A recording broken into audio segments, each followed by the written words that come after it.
Existe um drama silencioso que acompanha a vida moderna, que é o fato das pessoas não saberem o que sentem.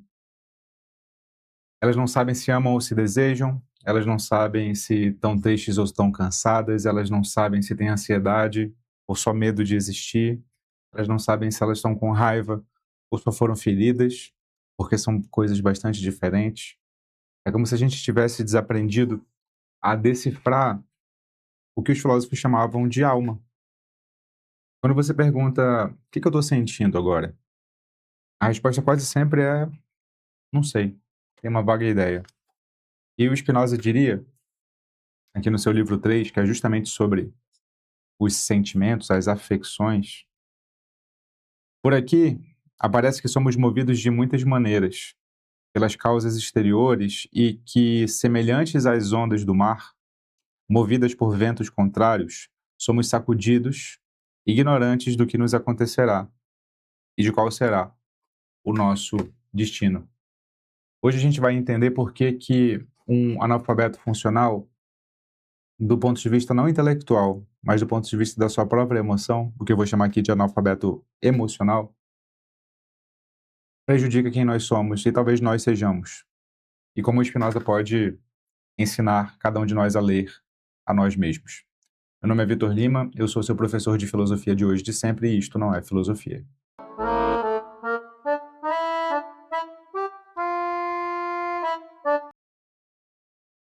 Spinoza é um autor que nós já trabalhamos na nossa escola, no Núcleo de Formação Filosófica. Vou fazer um breve resumo aqui sobre ele, caso você nunca tenha ouvido falar. Se não, pula essa parte, tá bom? Eu estou aqui com as minhas anotações, então eu vou olhar para cá e conversar com você, como se estivesse numa aula de fato. Baruch de Spinoza nasce, ou Bento de Spinoza, ou Benedito Spinoza. A versão do nome dele varia de acordo com a língua em que ela está sendo enunciada, se em português, se em latim. É um filósofo que ousa unir Deus e natureza. Essa é a tese principal do Spinoza. Ele nasce no século XVII, em 1632, e morre no século XVII, em 1677. Quando Spinoza ousa unir Deus e natureza, ele reduz a mente humana a uma parte mínima da natureza, que é infinita. Na Ética, que é o livro em que ele fala sobre isso, na minha versão aqui, da editora Perspectiva, essa aqui, ele explica o ser humano como parte da natureza, como parte de Deus.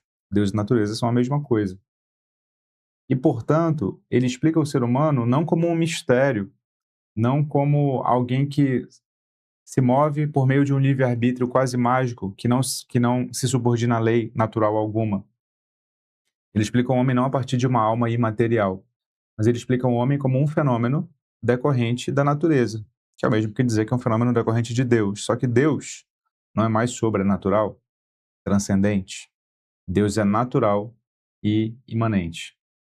Spinoza vinha de uma família judaica e antes mesmo de formular em livro essas grandes ideias, ele foi expulso da comunidade judaica. Foi aí que ele se tornou um pensador independente, nunca se vinculou a universidade alguma, inclusive porque ele temia pela sua perda de independência intelectual ao se vincular. E ele é um profundo pensador, conhecedor, instigador das reflexões sobre o que nós sentimos e como nós sentimos. É por isso que eu o elegi aqui e agora. Ok? O problema central que eu quero abordar é o seguinte: a mente humana contém dois tipos de ideias, segundo Spinoza. Dois tipos, preste bem atenção. Primeiro tipo, ideias inadequadas. Segundo tipo, ideias adequadas. Uma ideia inadequada é uma ideia confusa, é uma ideia parcial, é uma ideia mutilada. Ela é decorrente do modo como o corpo é afetado pelas aleatoriedades do mundo exterior. Toda vez que o corpo é afetado, nós fazemos desse afeto uma ideia confusa, parcial, mutilada do todo da realidade. Uma ideia adequada é uma ideia clara, ordenada, cujo nexo de necessidade com as outras ideias é imediatamente percebido, é uma ideia que não é percebida ao acaso.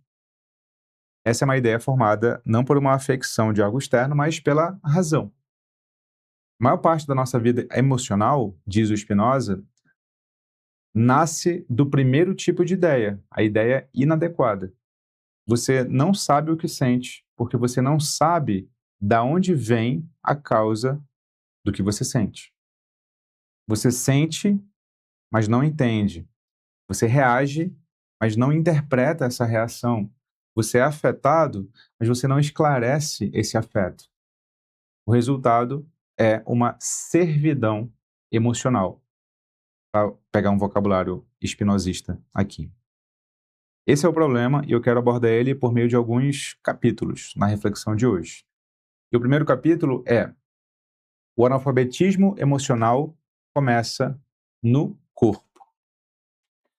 Para o Spinoza, mente e corpo são a mesma coisa expressa de duas maneiras diferentes. Ou seja, é a natureza, que é Deus, expressa de modos diferentes. Mente e corpo é a mesma coisa, a natureza expressa de coisas diferentes. Isso significa o quê? Em outras palavras, tudo que você sente é expressão direta de como o seu corpo está sendo afetado. Percebe isso? E eu fiz até uma pausa porque essa é uma tese, um enunciado, uma proposição fundamental para você entender toda a argumentação que vem a seguir. Tudo que você sente é expressão direta de como seu corpo é afetado. Você não sente tristeza do nada. Você sente uma diminuição do seu poder de agir. Olha o seu corpo aí. Você não sente alegria do nada. Você sente uma passagem para uma maior potência de agir do seu corpo, uma maior perfeição do seu corpo. As sensações do seu corpo informam os seus sentimentos. Porque apesar de eles se manifestarem diferentemente, né, um no campo da ideia, outro no campo da materialidade, da extensão, eles provêm da mesma fonte e, portanto, eles não estão dissociados. Mas como você não conhece as causas que movem o seu corpo, você dá à emoção o nome errado. Então você chama de ansiedade, quer dizer, você chama de preguiça, melhor dizendo, aquilo que é só ansiedade. Você chama de tristeza aquilo que é só tédio. Você chama de raiva, na verdade, o que você deveria chamar de amor e vice-versa. Você chama de amor o que você deveria chamar de raiva. Você chama o destino de apego. Você acha que porque você se apegou muito a alguma coisa, você acha que aquilo é o seu destino e que não pode ser diferente. Então, o analfabetismo funcional é isso, é não saber ler o próprio corpo, nomear uma afecção por outra e confundir tudo o que você está sentindo e, portanto, o modo como você vai conduzir a sua vida, seja externa, seja a sua vida interior, para entender como que ela funciona. Nesse sentido, eu queria ir para um capítulo 2, em que eu vou chamar de a servidão.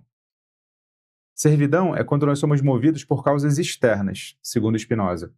Então, Spinoza diz que as nossas emoções são quase sempre o que ele chama de paixões. O que são paixões? São afetos cuja causa está fora.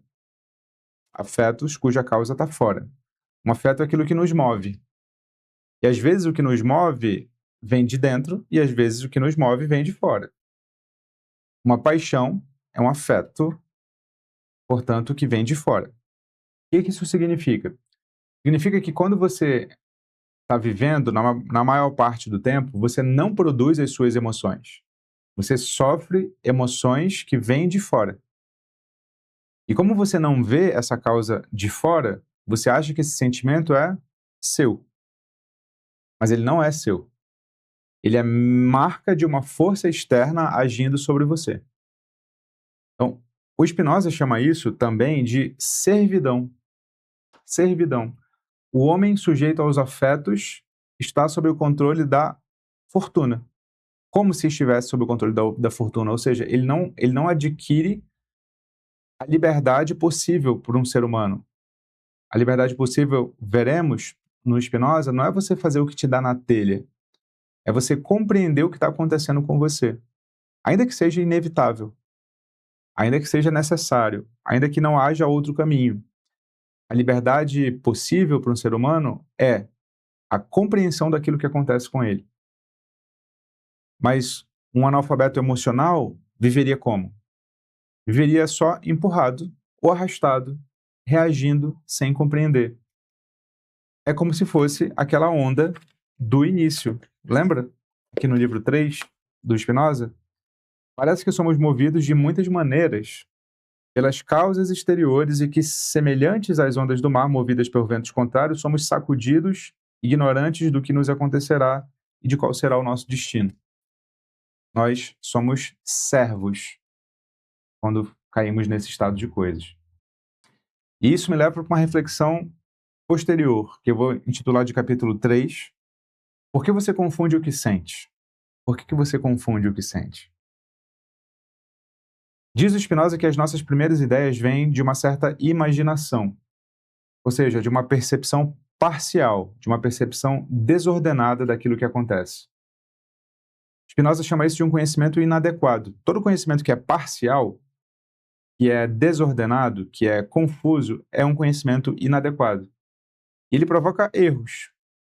Você acha que o outro é a causa do seu mal-estar, quando, na verdade, a causa do seu mal-estar é a interpretação que você fez do outro. Você acha que ama alguém, mas você está preso a uma alegria artificial. Você acha que esse amor direcionado a uma pessoa é necessário para que você tenha alegria, e sem essa pessoa você não tem essa alegria. Você tem um conhecimento inadequado de como a alegria funciona. Você não ama. Você está confundindo amor com outra coisa. Quando você não conhece as causas, você fantasia. E quando você fantasia, você erra. O analfabeto emocional não sofre excesso de sentimento. O analfabeto funcional sofre carência de clareza sobre o sentimento. Essa é a grande ideia aqui. E isso me leva para um conceito central do Spinoza, sem o qual nós não podemos prosseguir, que é o conceito de conatos. E aqui eu inauguro um capítulo 4. O que é o conatos? Que é a raiz de todas as emoções.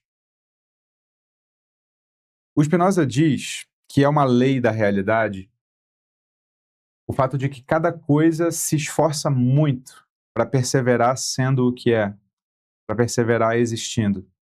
Esse esforço de cada coisa de perseverar a ser o que é, aquela flor que nasce mesmo no asfalto, onde ela não deveria nascer, a essa força Spinoza dá um nome: conatos. Conatos. É esse esforço que é o motor de tudo que nós sentimos. Conatos. Um esforço de perseverar sendo o que se é.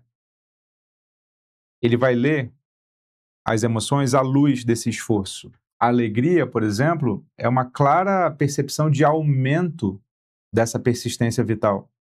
A alegria é um aumento do conatos. A tristeza, por sua vez, é uma sensação de diminuição do conatos, dessa potência de existir, de perseverar no próprio ser. O amor, por sua vez, é uma alegria, mas é uma alegria acompanhada de uma causa externa. Quando eu tenho alegria de estar com você, significa que eu te amo, porque a causa da minha alegria vem de fora, não vem de dentro. Esperança e medo, por sua vez, são alegrias e tristezas, respectivamente. Só que a esperança é uma alegria inconstante. Por quê? Porque ela nasce de uma ideia ou coisa, futura ou passada, de cujo resultado eu tenho muita dúvida. Por isso que ela é incerta. O medo, por sua vez, é uma tristeza inconstante, porque também ele nasce de uma ideia ou coisa, futura ou passada, do qual eu também tenho muita dúvida. Esperança e medo são alegrias e tristezas inconstantes, porque o objeto que estimula eu ter esses afetos é objeto de dúvida. Eu não sei se ele existe de fato. Por isso eu, ora, tenho por ele esperança, ora eu tenho dele medo. Isso é um pequeno cardápio das emoções que o Spinoza mostra no livro aqui, mas que já esclarece bastante coisa sobre o que a gente sente, sobre o que a gente não sente, sobre aquilo que tem condições de aumentar a nossa potência de agir e aquilo que tem condições de enfraquecer a nossa potência de agir. Não saber o que se sente é não saber qual é o movimento do seu impulso vital, do seu conatos. Você vive variações internas sem entender como é que a sua, vamos chamar de energia vital, funciona. É como se você estivesse tentando ler um texto em uma língua que você não sabe sequer o alfabeto. Então, o analfabetismo funcional, no fundo, é não conhecer o seu próprio esforço de existir, porque ele está aí.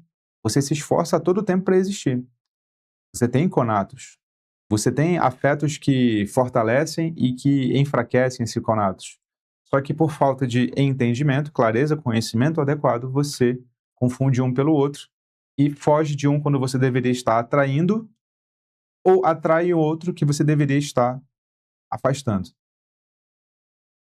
Isso me leva, então, para uma reflexão posterior, que eu vou chamar de capítulo 5. Esperança e medo. O núcleo, talvez, da confusão moderna. O Spinoza diz que esperança e medo são paixões oscilantes, né? Porque são baseadas na dúvida, na incerteza, seja sobre o futuro, seja sobre o passado. E aí, meus amigos, quando você vive num mundo como o nosso, hiperestimulado, hipercompetitivo, hiperindefinido, tudo vira incerteza, tudo vira dúvida, tudo vira oscilação. Nessa oscilação, você não pode estar normal. Você está beirando a loucura. Você sente, mas não estabiliza o que sente. Você deseja, mas não entende o que deseja. Você teme, mas não sabe nem o que. Mas não sabe nem o que. Do ponto de vista moderno, o que é o analfabeto funcional? Como é que é a sua vida? Ela vive uma vida, para pegar emprestado uma metáfora que o Schopenhauer vai séculos depois utilizar, ele vive num pêndulo. Só que ao contrário do pêndulo do Schopenhauer, não é um pêndulo entre desejo e tédio. É um pêndulo entre esperança e medo. Ora você está esperançoso, ora você está medroso. Porque você está sempre diante do incerto. Essa é a condição moderna.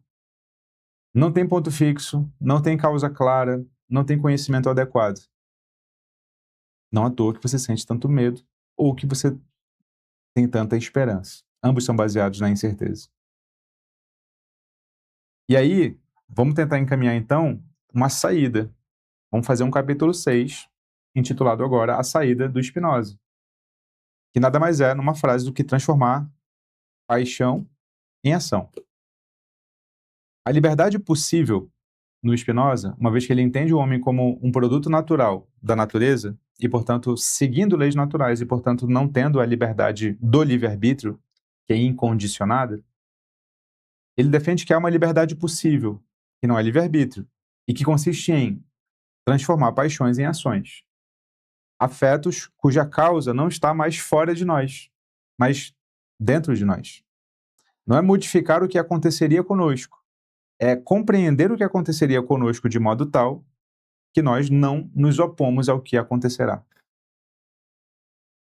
Isso só acontece com um conhecimento adequado, não parcial, não mutilado, não fragmentado. Quando você compreende as causas. Então, primeiro ponto, para alfabetizar-se emocionalmente, você precisa identificar o afeto. Esse é o primeiro ponto. É alegria? É tristeza? Medo? Nomeie-o. Segundo ponto, identifica a causa externa. O que exatamente aumentou ou diminuiu essa minha potência de agir? Esse meu conatos. Terceiro ponto, constate que o acontecimento aconteceu e não poderia ter acontecido diferente. Ele é necessário. Essa é a visão do todo.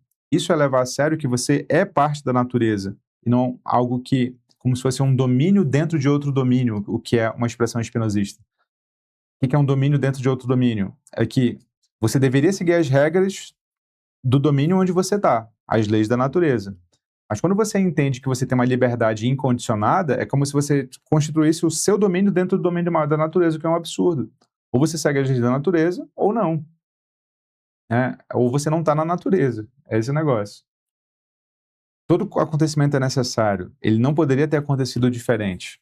Você precisa contemplar isso e aceitar que foi assim e que acabou.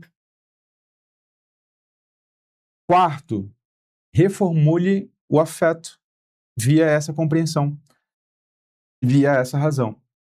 É aí que você transforma a mera reatividade em atividade, a mera afetação em compreensão. Você vê, nomeia, percebe, constata que aquilo não poderia ter acontecido de outro modo, compreende o que é, e a partir daí você se apazigua com o que está acontecendo. E não só reage, seja por desejo, seja por aversão, seja por alegria, seja por tristeza. Assim, a emoção deixa de ser um evento de fora e vira uma força interna, compreendida. Esse é o passo a passo espinosista que se parece muito com o processo de meditação que no mundo empresarial ficou conhecido como mindfulness, mas que tem origem num estilo específico de meditação chamado Vipassana. Vipassana.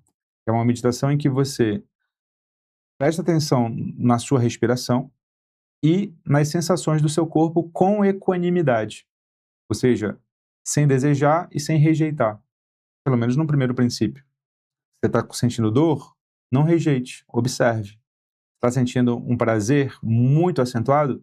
Não anseie, observe. Observar, nomear, aí você decide o que fazer.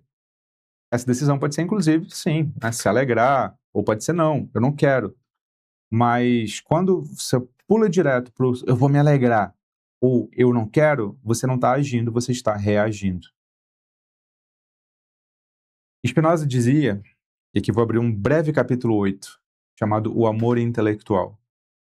Spinoza dizia que o ápice ao qual nós devemos nos dirigir é um amor dei intellectualis. O amor intelectual por Deus. Lembra que Deus é a natureza.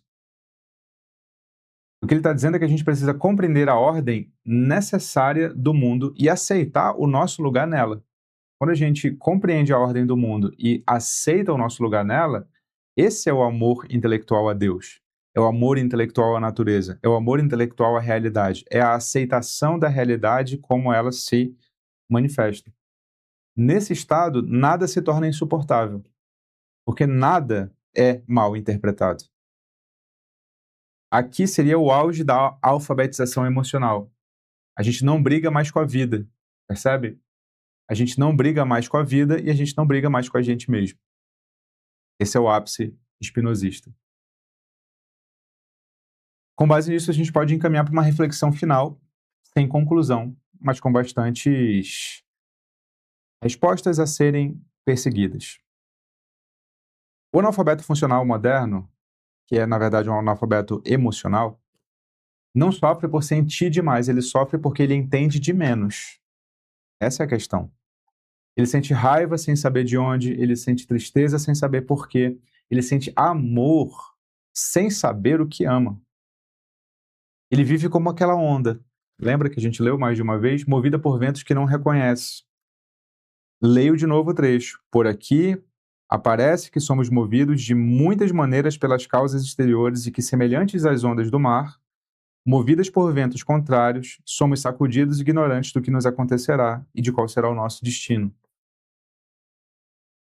O Spinoza oferece a seguinte saída: você não tem como controlar o mundo acontece como deveria acontecer, você precisa compreendê-lo.